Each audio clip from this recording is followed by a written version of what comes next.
Hi guys, here's another page in my pocket page notebook.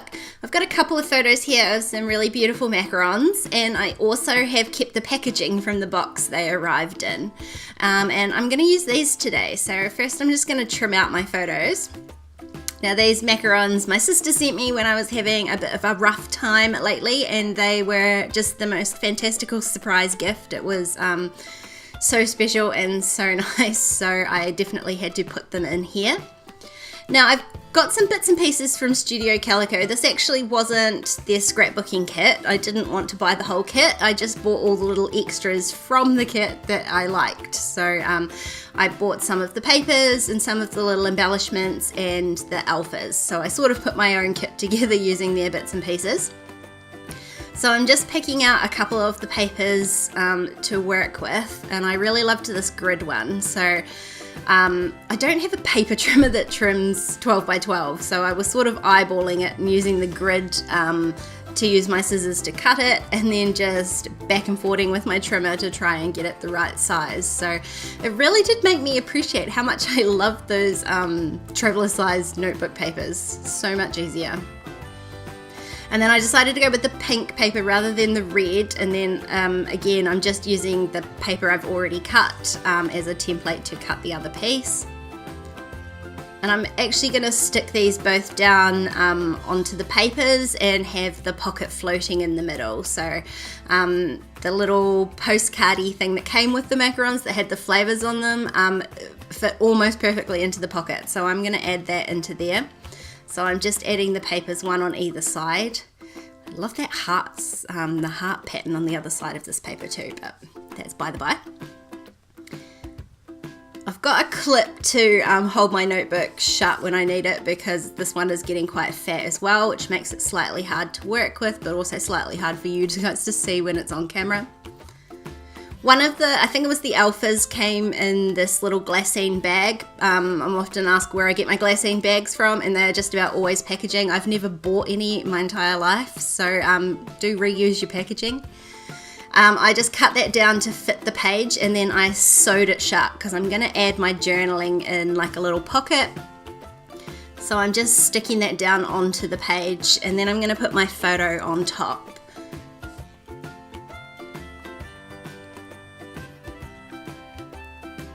Because this isn't in a pocket or anything, I am going a little heavy-handed with the double-sided tape. And I just wanted to make sure that I lined the pocket up properly. I wanted it at the top of the postcard, which luckily I just managed to eyeball because I didn't actually measure that. Then I just grabbed a scrap card here, and I'm going to trim that so that it fits into the pocket, and that's what I'm going to do my journaling on.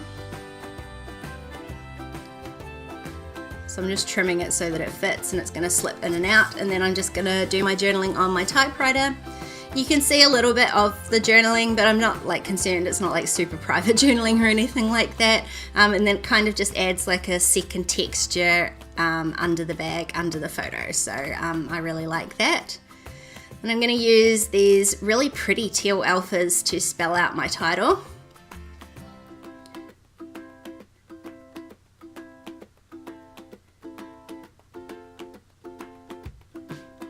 And then one of the little embellishments that I had got were these, they're fabric. I don't know what they're for. They said flags, I don't know what that means. But I'm just using them like little stickers, little fabric stickers. They're really pretty. So I just added one to the top, and then I thought I could add one down here onto this card as sort of a pull, so I can pull the journaling out. But of course the little sticker is sticky on the back, so I'm just cutting a little piece of card that I'm going to cover that up with so that I can use it as a wee pull. But then when I put it in, I realised I didn't really get it in the right place. It looks a bit weird with the sort of journaling there, so I'm carefully pulling that off, and it actually pulled off not too badly. And then just going to trim it a little bit and move it down so that it's in that gap of the journaling. And that's that page all done. Now on the back page, behind the pocket, I'm just going to add another photo. The reason I'm adding a a photo onto the back here is because the pocket's going to be both sides, so I didn't want to then have a different topic on the side of the page. So adding my photo and just another one of those little fabric stickers, and then a couple of these tiny word stickers too. And then that's finished and I can work on my pocket. So I want to put this like flavor card in there, and then I'm also going to trim down the box. Now when I put that card in there on its own, it works just fine. What I didn't account for is that by the time I add the thickness of the box lid as well, I am going to need to cut them down a little bit, but you'll see me faff about with that quite a lot. So I'm just roughly cutting out the front of my box, and then I'm just going to use the sort of postcardy piece as a template for cutting. I thought I'd be able to cut through it on my trimmer, no dice. I only went through the top layers, but I guess I used that as like a little guideline then for where to cut with my scissors. So I decided I would carry on doing that. It worked quite nicely to get a straight line. And then before I cut the other two sides, I want to just glue them back to back so they don't move around. Although they were never going to move around anyway because they're very tight in that pocket. And then I can just trim that out too. So I trimmed a little bit of the postcard off there, and I thought that would be enough, but once it's in the pocket, it's quite tight, so I probably should have trimmed a little bit more. Now I'm going to hold that in the bottom of the pocket by just fusing that shut.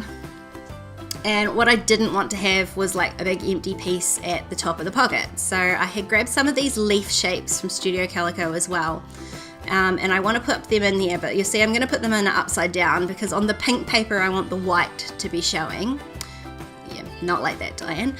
Yeah, and on the when the pocket flips over, that's when I want the colours showing because they'll be on the plainer background. So I'm going to add these leaves in here, and I don't want them to be just random. So I'm going to do a little bit of fussy fusing, I guess. I'm just going to use my fuse tool to just sort of draw around these shapes to hold them in place. So I'm not like creating pockets or anything, I'm literally just capturing them in the right place by drawing a little line so that they can't move around. And actually it worked really well. Like it doesn't look particularly neat, but I mean, I guess from here you can't see it anyway. If you look up close, it's sort of, I probably could have done it a bit neater, but I quite like the way it's held them in place. It has held them really well, so that worked nicely. I just think the technique needs a little bit of refining. And then just close up the pocket, and that keeps my little shapes in place.